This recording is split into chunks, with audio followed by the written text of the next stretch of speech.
Hello everybody, welcome to the lesson here on contracts.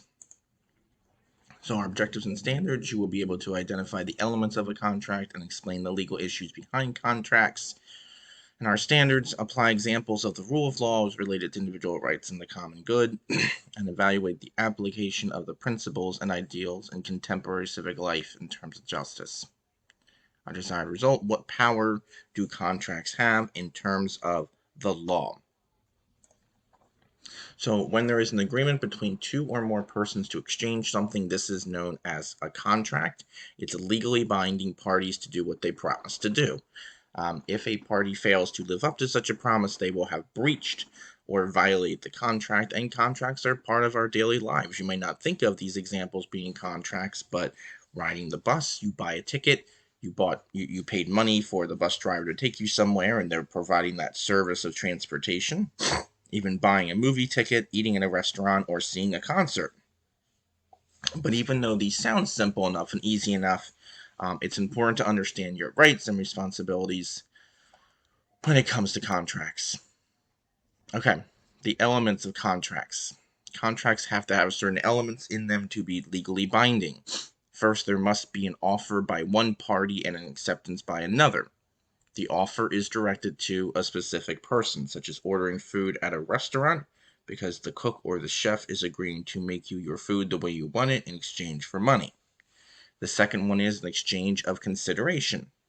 Something of value is given for something else of value. Buying clothing at a store, you are giving money to the merchant for the item you are interested in.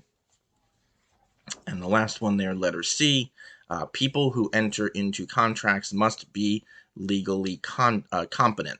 Somebody cannot be mentally ill, intoxicated, or doing something illegal. What I mean by doing something illegal is a person cannot say, oh, I sold drugs for somebody and they never paid me that money. Selling drugs is illegal, and you have, that would not be an example of a valid contract, right? You can't say, oh, I was selling drugs to someone and never paid me money. That's illegal. Parties need to be careful when entering into a contract to be sure they understand all the terms as well. In terms of contracts and minors, when a person is under the age of 18, they are a minor in most states. Some states say 17, Pennsylvania says 18. A minor can make a contract, but they cannot be held to carry out their promises, and they can cancel the agreement at any time. If a minor does cancel a contract, they must still return the goods or considerations that is still in their possession. And this is because it's designed to prevent minors from being taken advantage of because of their age and experience, right? Teenagers are teenagers, and we don't want a teenager opening up a credit card, and opening up a credit card for like $100,000 when they're not going to be able to pay that back. Minors may have a tough time getting credit because of this, and stores may require a parent or an older adult to co-sign any major contracts. This is also true for like student loans and things like that. If you're looking to go to college, you might be forced to have a parent or somebody else co-sign for you because you don't have that much money or credit yet. So this means that the co-signer is responsible for making payments if the minor does not honor the deal as well. The difference between oral and written contracts, a contract can be either oral, which means spoken, or written, but some contracts must be written in order to be enforceable. These are typically large purchases, such as the sale of land or real estate. When you go to buy a house, or even an apartment or rent an apartment, you're going to want a contract for that, or a rental agreement. Products over the price of $500, especially like cars, especially you'll want a car contract. Agreements to pay another person's debt.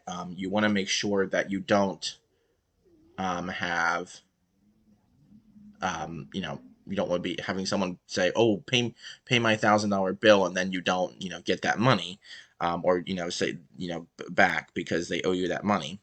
And then services that will not be performed within 1 year of the agreement, such as a wedding reception or something like that. I know when my wife and I were planning our wedding reception over a year away, we knew that we had to sign a contract to get those things, planned and started and paid and things like that. written contracts are preferred by the law as well. So our desired result again, or our closure, what power do contracts have in terms of the law? Think about how they're legally binding. Think about the elements of contracts that make a contract a contract. Think about how the law relates to minors in contracts, and then why we definitely want a contract in writing as well. All right, so try your best on the questions that follow. Let me know if you have any questions or concerns, and have a great day or night. Hope to talk to you soon. Take care. Bye-bye.